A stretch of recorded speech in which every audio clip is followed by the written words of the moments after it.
I tried running a deer down once with him. He couldn't quite make it. You know, a deer can run about 35 miles an hour. And most saddle horses can do only about 22 or 25. So it's futile to try to rope a deer, and because you're out of your mind to think you're going to do that. I used to buddy around with the undersheriff of the county. And one time he was out deer hunting, and he had a right arm broken, and he knocked this deer down, and he got within about 10, got over it, got his knife out and was ready to cut his throat, okay? And it jumped up and kicked the hell out of him. So he was telling me about it. I says, well, what did you do? You got the other arm broken. And he says, well, yeah, but I had to hang on to the deer because he was going to stomp me to death. You ever seen a deer print? How sharp their feet are? He said, I was worried about his feet. So he said, I took my sweater off and I tied him to a tree. This guy, he's no bigger than me, but he had a reputation. Boy, don't get in trouble in Rock County, because if Kelton ever gets after you, he don't quit.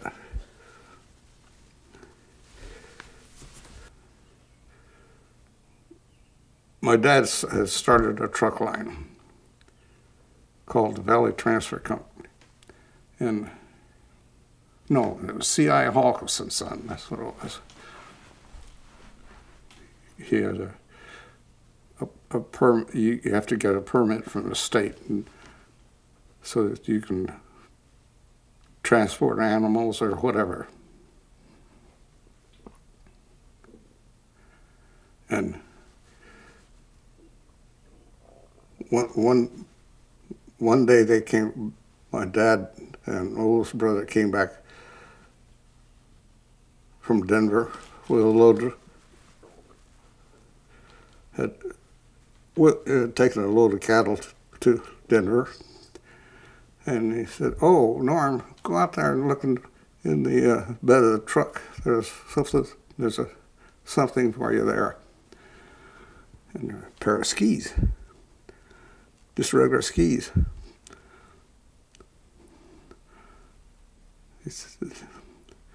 There's a box with bindings on it, and a pair of boots, ski boots.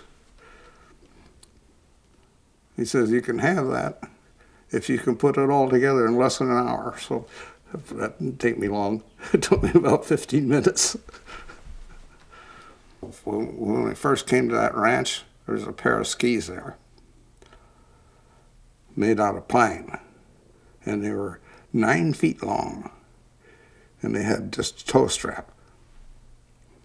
Well, we glommed onto those skis right away, and we'd walk up to the top of this hill. It's a good 10 or 12 stories high. It was one of the lowest points with snow on next to the ranch. So we would put our feet in the toe straps, carry them up to the top of the hill, and then put your feet on the straps and go straight down. And that was skiing, okay? But then when I got these skis, I don't know why, I knew about touring hitches for bindings. I don't know why I knew about it. I don't know, I might have read something or something about it. But it didn't take me long to get that up. So I went out. Oh, they had a pair of ski poles too. So I went out on the road, which was That was Christmas time. So there's probably 3 foot of snow by then.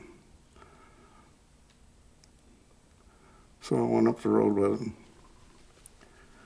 And then I learned to skate. I had seen something, I don't know, maybe in the movies or something, Sonia Henry they had what they call a winter carnival, a movie. They had people competing, ice skating and slalom and jumping and everything. So that's probably where I got my information. But there are skis. My mother had, she knew about skis. That's where I got the information, was from her. She was born in Wyoming.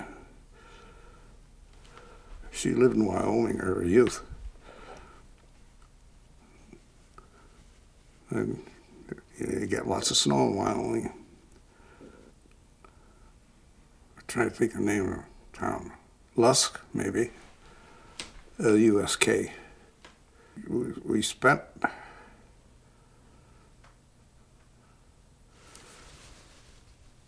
two years living in the wintertime over a liquor store in Steamboat. One time, we caught a fire. And you could hear the bottles breaking before we knew the building was on fire. It started, the fire started down in the boiler room somewhere, but the liquor store, you know how they put their bottles up on the wall? And it started heating them up and they were breaking, popping. So that added fuel to the fire. Whiskey burns, really. It's just like pouring gasoline on a fire. I guess we all just ran out of the building, out the back way. But all I remember is the fire in the bottle breaking. The way I got onto jumping is with those Christmas skis, and we were living in town in Steamboat, and there was a hill, a little slope down across a creek and a fence. So a bunch of us kids got together and built a jump to jump the fence in the creek, and that was the start of jumping. Okay, but no, it was about that high. Okay, we had to pile up the snow so it's high enough to go over the fence. You didn't want to snag your skis in the fence. Let's see, I think I was 14 when my father got killed on a tractor. And my mother and oldest brother run to the ranch to grow spinach. And part of the contract was that they put the meadow back with Timothy and clover. For 3 years, they grew spinach there. And then they mixed cabbage in it, and then they finally put it back into meadow. But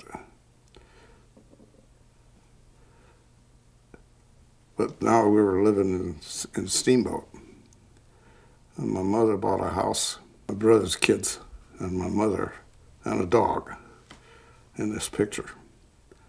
But anyway, that's when I did short chores I delivered paper for a while and earned money that way, and then I bought my first jumpers. And they were made by Groswald Company, which what's the name of the ski company? North something? North Face? No, North. I don't know. They have Dienastar, Rosignol, Nordica. No, no. No, it's North something was in the name of it, but